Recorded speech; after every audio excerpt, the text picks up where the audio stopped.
வாழ்க வையகம், வாழ்க வையகம், வாழ்க வளமுடன். குரு வாழ்க, குருவே துணை. அருள்நிதி பேராசிரியர் அன்பழகன் திருவண்ணாமலை. அனைத்து அன்புள்ளங்களுக்கும் வாழ்க வளமுடன். குருவின் நினைவில் நின்று குருவின் ஞானக்களஞ்சியம் கவி ஒன்றை நாம் சிந்திக்கலாம்.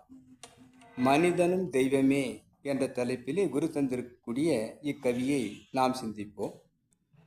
மனமது இயற்கையின் மாபெரும் நிதியலோ. மனமது இயற்கையின் மாபெரும் நிதியலோ. மனதை தாக்கிட மயக்கத்தால் துன்பமே. மனதை தாழ்த்திட மயக்கத்தால் துன்பமே. மனதை உயர்த்திட மட்டில்லா இன்பமே. மனதை உயர்த்திட மட்டில்லா இன்பமே. மனதிலே உலகெல்லாம் மற்றெங்கே தேடுவீர். மனதிலே உலகெல்லாம் மற்றெங்கே தேடுவீர். மனம் புலன் உணர்வில் மயங்கிட மாயையாம். மனம் புலன் உணர்வில் மயங்கிட மாயையாம். மனம் உயர் வெளியினில் மருவி தோய்ந்திட மனம் விரிந்த அறிவெனும் மாபெதம் எய்திட மனம் அறிவாகிய மனிதனும் தெய்வமே. மனம் அறிவாகிய மனிதனும் தெய்வமே. வாழ்க வளமுடன். மனமது இயற்கையின் மாபெரும் நிதியலே. மனம் இயற்கை என்று சொல்லக்கூடிய அந்த இறைவனால் அளிக்கப்பட்ட கொடையாக, நிதியாக மனிதனுக்கு வழங்கப்பட்டிருக்கிறது. அவ்வாறு வழங்கப்பட்ட அந்த மனதை தாழ்த்திட எண்ணம் சொல் செயலால் மனம் கீழ்நோக்கிய நிலையில் மயக்கத்தில் ஆழ்ந்தால் மனிதனுக்கு துன்பமே வருகிறது. மனதை உயர்த்திட மட்டில்லா இன்பமே. மனதை குருவை பற்றி கொண்டு மேல்நிலைக்கு கொண்டு வரும் அகத்தவம் செய்தால் மனம் உறுதியும் வல்லமையும் பெறுகிறது, உயர்வு பெறுகிறது.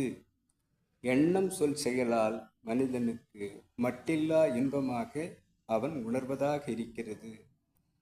மனதினே உலகெல்லாம் மற்றெங்கே தேடுவீர். மனதில் அனைத்துமே இருக்கிறது. இன்பம் துன்பம் கடந்து அமைதி பேரின்பம் அடைவதாக இந்த மனம்தான் உணர வேண்டும். அவ்வாறு உள்ள இந்த மனதை வேறெங்கும் தேடத் தேவையில்லை. நமக்குள்ளே குருவை பற்றி கொண்டு குருவினுடைய அந்த ஆற்றலை, சூக்கும ஆற்றலை நாம் அகத்தவம் மூலம் ஏற்று இறை நோக்கி பயணிக்க மட்டில்லா இன்பமே மனிதனுக்கு வரும். அவ்வாறு இருக்கக்கூடிய அந்த மனதை நம்மிடமே இருக்கிறது, மற்ற எங்கேயும் சென்று தேடத் தேவையில்லை. அந்த மனதை மலர்த்தினால் போதும் என்பதாக குரு எழுதியிருக்கிறார். மனம் புலன் உணர்வில் மயங்கி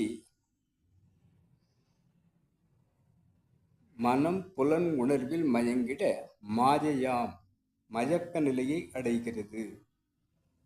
இன்னும் இன்னும் இன்னும் என்று அலைபாய்வதாக இருக்கிறது. ஒருவர் நம்முடைய குருவிடம் வந்து, எனக்கு எப்போதும் வாழைப்பழத்தின் மேல் ஆவலாக இருக்கிறது என்று கூறுகிறார். குரு அவர்கள் ஒரு தார் வாழைப்பழத்தை தருவித்து அவருக்கு கொடுக்கிறார். அதை எடுத்து சென்ற அந்த மனிதர் வேறு யாருக்கும் கொடுக்கவில்லை, அவரே சாப்பிடுவதாக